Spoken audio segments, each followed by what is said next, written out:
मुख्यमंत्री धामी भी समझ गए अगर जोशीमठ को बचाना है तो ग्राउंड पर खुद उतरना पड़ेगा। अपने सारे काम छोड़कर जब धामी जोशीमठ पहुंचे तो लोगों के सब्र का बांध टूट गया, भावनाएं छलक पड़ी।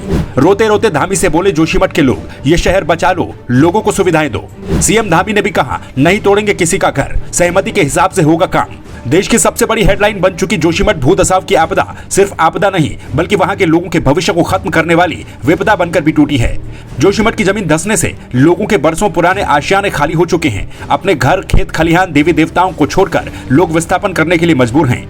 जोशीमठ के लोगों ने शायद ये कभी सोचा भी नहीं होगा कि पहाड़ के विकास की कीमत उन्हें ऐसे विनाश से चुकानी पड़ेगी।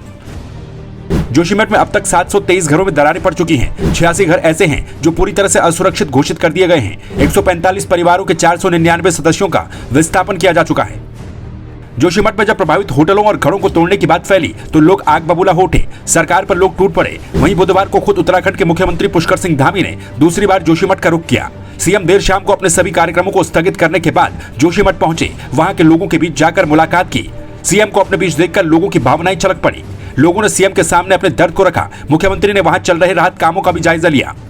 जोशीमठ जाने से पहले बुधवार के दिन ही जोशीमठ के प्रभावित लोगों के लिए फौरी मुआवजे का ऐलान भी किया गया, जिसमें प्रभावितों को 1.5 लाख रुपए अग्रिम राशि और 50,000 रुपए विस्थापन के लिए देने की घोषणा की गई। साथ ही सीएम ने कहा कि सरकार लोगों के साथ खड़ी है, किसी के घरों को तोड़ा नहीं जाएगा। सिर्फ 2 होटलों को तोड़ने की बात हुई थी, वो भी सहमति के हिसाब से ही काम किया जाएगा।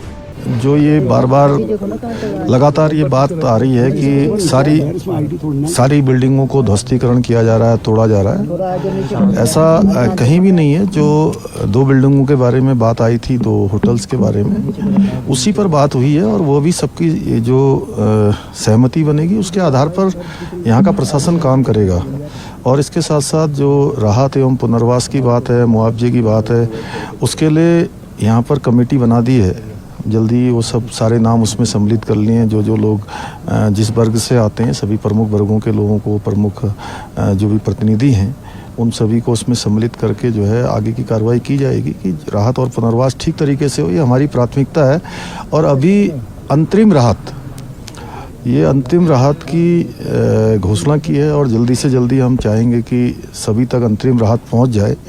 ये अंतिम राहत नहीं है, ये केवल अभी तात्कालिक रूप से है कि जिससे लोगों को फौरी रूप से मदद मिल पाए, तो उस पर हम लोग काम कर रहे हैं। वहीं जोशीमठ की आपदा कितनी खतरनाक है और आगे न जाने और कितने जोशीमठ देखने को मिल सकते हैं, ये भी अब बड़ा सवाल बनता जा रहा है। खुद मुख्यमंत्री कह रहे हैं कि उत्तराखंड में हुए विकास कार्यों का असर पर्यावरण पर भी पड़ा है, जिसका नतीजा आज हमारे सामने जोशीमठ के रूप में खड़ा है। मुख्यमंत्री ने कहा कि इकोलॉजी और इकोनॉमी का संतुलन बनाने की कोशिश सरकार की रहेगी। बाकी शहरों का भी आकलन करवाया जाएगा कि उनकी धारण क्षमता कितनी है।